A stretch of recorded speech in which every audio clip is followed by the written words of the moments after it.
तमिलनाडु के अन्ना यूनिवर्सिटी में हुए यौन उत्पीड़न का मामला जो है वो तूल पकड़ता जा रहा है। तमिलनाडु के राज्यपाल आर.एन. रवि ने आज चेन्नई स्थित अन्ना यूनिवर्सिटी का दौरा किया, जहां उन्होंने घटनास्थल का निरीक्षण किया और मामले की जानकारी ली।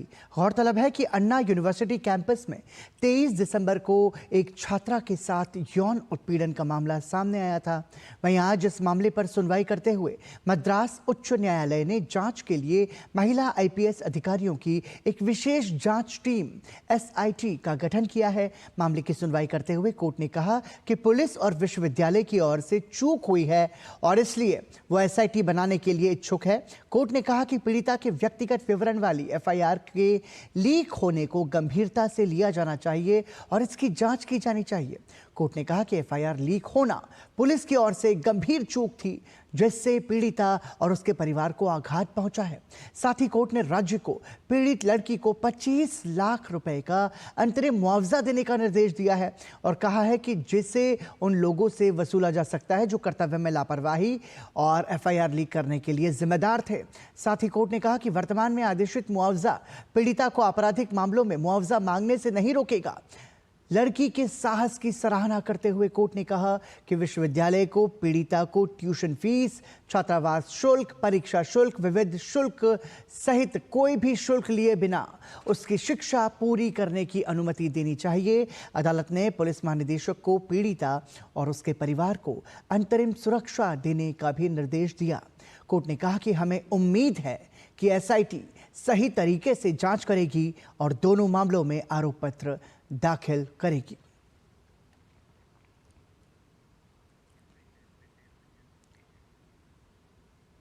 और इस पर ज़्यादा जानकारी के लिए हमारे साथ जुड़ रहे हैं हमारे सहयोगी रितेश रंजन। रितेश, वाकई में यदि हम बात करें तो ये पूरा जो वाकया है ये बहुत ही दुखद है और निंदनीय है, लेकिन अब जब कोर्ट ने एक तरीके से पूरी तरीके से हम कह सकते हैं कि संरक्षण में लिया है पीड़िता को और जो तमाम सारी बातें कही हैं कोर्ट ने, कैसे देखेंगे अब आगे किस तरह की जो व्यवस्था है और सुरक्षा के लिहाज से बहुत महत्वपूर्ण है जो कोर्ट ने कहा है, तो पीड़िता को किस तरीके से सुरक्षा दी जा रही है? देखिए, पीड़िता को सुरक्षा देने के लिए तो अब पुलिस कोर्ट के सामने आने के बाद पुलिस संरक्षण देगी। और सबसे बड़ी बात मैं ये मानता हूं कि सुनवाई के दौरान कोर्ट बहुत ही संवेदनशील और गंभीर रही थी कि इस घटना के बाद पीड़िता के साथ क्या होगा, क्या वो अपनी पढ़ाई पूरी कर पाएगी, क्या परिस्थितियां होंगी। तो इन सब को ध्यान में रखते हुए कोर्ट ने बहुत ही अच्छा फैसला दिया है कि पीड़िता को हर सुविधा दी जाए और ये सुनिश्चित किया जाए कि वो अपनी पढ़ाई पूरी कर सके। इस दर्दनाक हादसे के बाद वो अपनी जो है पढ़ाई में उसके कोई व्यवधान न आए, तो ये एक बड़ी बात है। और अब तो पुलिस को भी उसे और उसके घर वालों को संरक्षण देना होगा जब तक ये मामला चल रहा है और जब तक ये मामला संवेदनशील है, मतलब इंक्वायरी में है। हालांकि इस मामले में परत दर परत देखा जाए तो भाजपा कुछ न कुछ रोज निकाल के लेकर के आती है। आज ही भाजपा के प्रवक्ता और उपाध्यक्ष जो है नारायण तिरुपति जी, उनका एक ट्वीट आया है जिसमें उन्होंने मेंशन मतलब डीएमके अपने जो लिंक जोड़ा जा रहा है। भाजपा हमेशा से शुरुआत से आरोप लगा रही है इस मामले में कि जिस आरोपी को गिरफ्तार किया गया, जिस व्यक्ति को गिरफ्तार किया गया, वो भाजपा का वो डीएमके का कार्यकर्ता है और उसकी साठगांठ डीएमके के बड़े बड़े नेताओं से जी।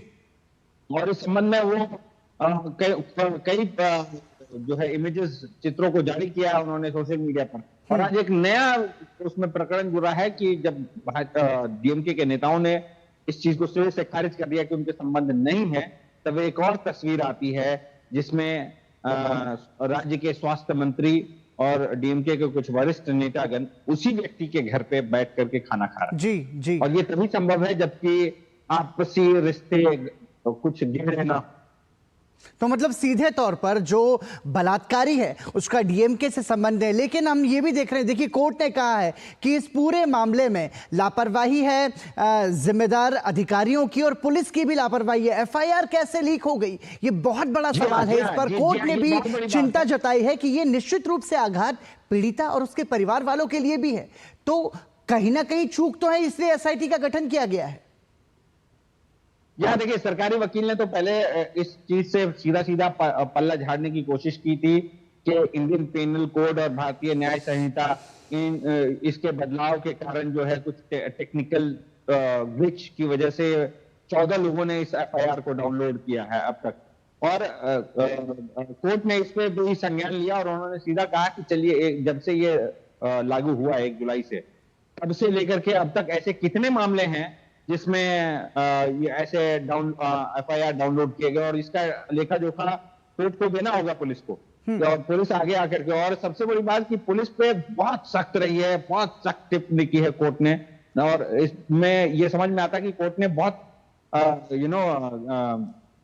गंभीरता से और संवेदनशीलता से इस मामले को लिया। कोर्ट ने पुलिस आयुक्त पर टिप्पणी की। कोर्ट ने पूछा कि पुलिस आयुक्त ने इस मामले पे कैसे प्रेस कॉन्फ्रेंस कर दिया, और यदि किया तो ऐसे इसी मामले पे क्यों किया, क्योंकि ऐसे कितने मामले हो चुके हैं, तो ऐसे कितने मामले में सिटी कमिश्नर आते हैं और प्रेस को एड्रेस करते हैं। देखिए रितेश, एक बड़ी बात यह भी है कि देखिए तो दुर्भाग्यपूर्ण है कि एसआईटी का गठन इसलिए किया जा रहा है क्योंकि जो जिम्मेदार अधिकारी और जो पुलिस प्रशासन है वो एक तरीके से लापरवाह जो रवैया उसका रहा है। और इसके साथ साथ हमने देखा कि इसके पहले मतलब निर्भया के बाद से लगातार पश्चिम बंगाल की जो घटना हुई, और उसके बाद अब ये जो अन्ना विश्वविद्यालय का मामला सामने आया, इसमें हमने देखा कि के अन्नामलाई जो कि भाजपा के नेता है वो अपने आप को कोड़े मारते हैं, और उसके बाद हम ये देखते हैं कि जो स्थानीय जो आम लोग हैं वो भी अपना रोष वहां पर प्रकट कर रहे हैं, और वो भी इस तरीके की उनके भी वीडियो वायरल हो रहे हैं। तो निश्चित रूप से जो आम जन है उनके बीच में भी गुस्सा होगा, आक्रोश होगा, व्यवस्था के खिलाफ, सरकार के खिलाफ, राज्य की या सिस्टम के खिलाफ। देखिए पिछले कई सालों में कई घटनाएं हुई हैं राज्य में, ये पहली कोई घटना नहीं। ये कहा जा सकता है कि इस घटना को मीडिया हाइप बहुत मिल रहा है और इसे दिल्ली के निर्भया की तरह जोड़ा जा रहा है, और देश भर में इस घटना के प्रति लोगों में रोष और क्रोध है। तो जाहिर सी बात है कि जिस राज्य में हुआ है, जिस शहर में हुआ है, वहां के लोगों को इसके प्रति, इस घटना के प्रति रोष और क्षोभ रहेगा ही। तो ये जब घटना हुई है, और कल से जो आपने अन्नामलई जी का जिक्र किया, तो अन्नामलई जी ने जो अपने आप को खुद पे कोड़े बरसाने वाली बात की है, तो अब इसके बाद क्या हो रहा है, एक चलन सा चलने लगा। और ये कल सुबह की बात है जब ये अन्नामलई जी ने खुद पे कोड़े बरसाए थे, और उसके बाद शाम होते होते हमारे पास सोशल मीडिया पे कई ऐसी तस्वीरें और वीडियोस आने लगे जिसमें दिखाया जा रहा है कि लोग अपने घर अपने आप को कोड़े मार रहे हैं। जी बिल्कुल, कोड़े मार रहे हैं या बेल्ट मार रहे हैं। तो ये अब उनका ये है कि एक काफी बड़ा तबका जो है अन्नामलई के समर्थन में आ रहा है, और ये कहते हैं कि अब राज्य में पहले एक सत्ताधारी पार्टी डीएमके, और उसके बाद कोई नाम आता था तो एआईडीएमके, उसके बाद छोटी मोटी पार्टियां हैं। लेकिन अब पिछले कुछ सालों से ये स्थिति हो गई है कि सत्तारूढ़ पार्टी डीएमके है, लेकिन विपक्ष का जो भूमिका है उसमें भाजपा नजर आती है, भाजपा के नेता खड़े हो जाते। तो ये एक देखने वाली आगे की राजनीतिक संभावना जो लोग जांचते हैं उससे समझने को मिल सकता है कि तमिलनाडु में भाजपा कितनी गंभीर है, क्या प्रयास कर रहे हैं अपने खुद को आगे बढ़ाने को। उम्मीद करते हैं कि पीड़िता को जल्द से जल्द न्याय मिल सके। बहुत बहुत धन्यवाद रितेश रंजन।